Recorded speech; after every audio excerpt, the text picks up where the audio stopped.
వ్యధ నుంచే ఆమె కథ అక్షర రూపంలో పలకరించిన విజయగాథ. ఆమె తిరువనంతపురం జిల్లావాసి ధనుజ. చేయి తిరిగిన రచయిత్రేమీ కాదు, కేరళలో పారిశుద్ధ్య కార్మికురాలు.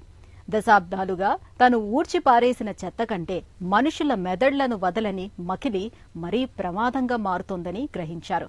తన జీవిత అనుభవాలతో ఆత్మకథ రాసి వివక్ష, దురాచారాలపై నిప్పులు చెరిగారు.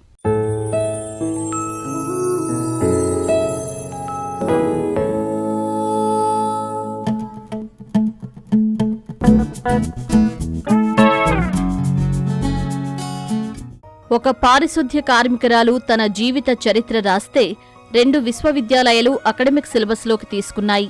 ఆ స్ఫూర్తి చంద్రిక పేరు ధనుజ కుమారి. కేరళ రాజధాని తిరువనంతపురం నగరంలో చెంగల్చూళ ఓ నిరుపేదవాడ.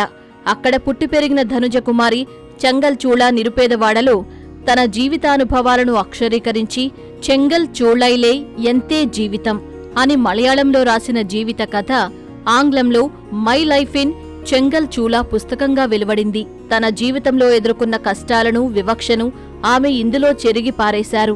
నిజాయితీగా మనసులో మాటలను ఉన్నది ఉన్నట్లుగా రాసిన ధనుజ విశ్వవిద్యాలయాల్లో సెలబ్రిటీ అయ్యారు. నాకు చిన్నప్పటి నుంచి చదవడం, రాయడం ఎంతో ఇష్టం. పుస్తకాలు చదవటం కాదనుకోండి, వ్యక్తిగత జీవితంలో ప్రతి సంఘటన డైరీలో రాసేదాన్ని. నేను కులాంతర వివాహాలతో ఒక్కటైన అభ్యుదయవాదులు నివసించే కాలనీలో పుట్టాను. మా అమ్మా నాన్నది అలాంటి పెళ్లే. నాన్న శ్రామికుడు, అమ్మ ఇళ్లల్లో పనిచేసేది. తరచూ వారి గొడవలతో నన్ను బోర్డింగ్ పాఠశాలలో చేర్పించారు. అక్కడ వాద్యకారుడు సతీష్తో ధనుజ వివాహమైంది. వీరికి 2 కుమారులు నిధీష్, సుధీష్. పేదరికంలో పుట్టింది.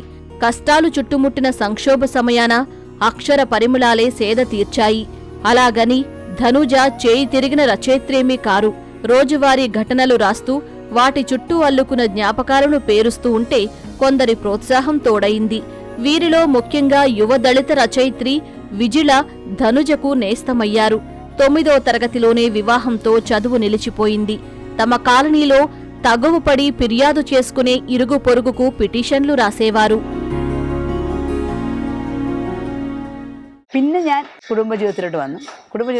కుటుంబ జీవితంలోకి వచ్చాక మా కాలనీలో ఎన్నో సమస్యల్ని చూశాను. జనసమర్థంగా మారింది. ఎక్కడ చూసినా పొరుగు వాళ్ల తగువులు, దంపతుల గొడవలు. పోలీస్ స్టేషన్కి ఫిర్యాదు చేసేందుకు ప్రజలు తరచూ పోలీస్ స్టేషన్కి వెళ్లేవాళ్లు. అప్పుడు నేను పిటిషన్లు రాసే పాత్రలోకి మారాను. అప్పుడు నా చుట్టూ జరిగే సంఘటనలను గమనించాక బాధగా ఉండేది. సరే, ఇవన్నీ కలిపి ఏదో ఒక రోజు ఓ పుస్తకమవుతుందని నేను అస్సలు ఊహించలేదు. ధనుజ ఆత్మకథలోని అక్షరాల్లో ఒలికిన భావోద్వేగాలు, తొణికిన నిజాయితీ మేధావులను ఆకట్టుకున్నాయి. ఫలితంగా ఆమె పుస్తకానికి కన్నూరు యూనివర్సిటీ BA సిలబస్లో, కాలికట్ యూనివర్సిటీ MA సిలబస్లో చోటు దక్కింది. లా, అక్కడి అణగారిన వర్గాల కథనాలు అకాడమిక్ చర్చలో భాగమయ్యాయి. పేద బస్తీల్లో నివసించే వారి ప్రతిభ, బుద్ధి వికాసాలకు సామాజిక ఆర్థిక స్థితితో సంబంధం లేదని తన పుస్తకంలో వాదించారు ధనుజ.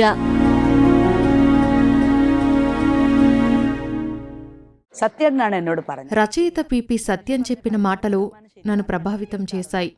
ప్రత్యేకించి మా కులం చెంగలచూళలో నివాసం వల్ల నేను ఎదుర్కొన్న వివక్షపై పుస్తకం రాస్తే ఆ సందేశం అందరి హృదయాలకు తాకి సానుభూతిని కలిగిస్తుందని, అధికారుల దృష్టికి వెళుతుందని ఆయన చేసిన సూచన నా రచనకు ప్రేరణనిచ్చింది.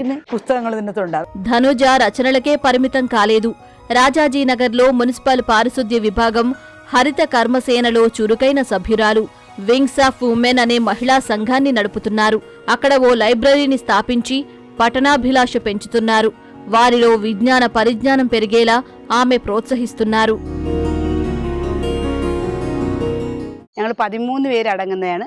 నేను కుదుప్పనక్కును చెట్టివిలాకం వార్డులో నంబర్హిత కర్మసేనలో పనిచేస్తున్నాను. బృందంలోని మేమంతా ఉదయం 7 గంటలకు పని ప్రారంభిస్తాం.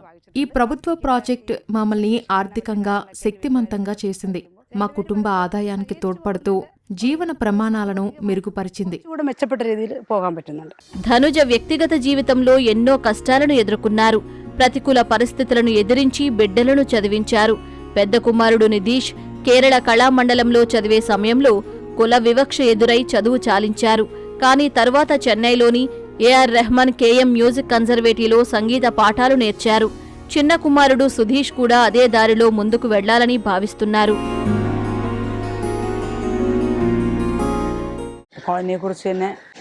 ఈ పుస్తకం రాసాక సమాజంపై నాలో పాతుకుపోయిన కొన్ని అభిప్రాయాలు క్రమంగా మారుతూ వచ్చాయి.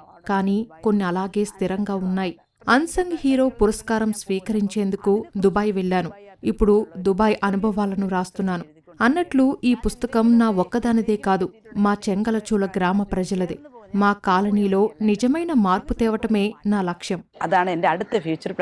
ఇప్పుడు ధనుజ తన ఆత్మకథ పుస్తకం 2వ భాగం రాస్తున్నారు.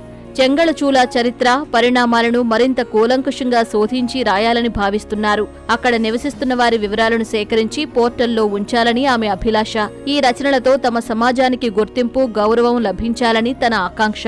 గుర్తింపును సాధించేందుకు కృషి చేస్తోంది.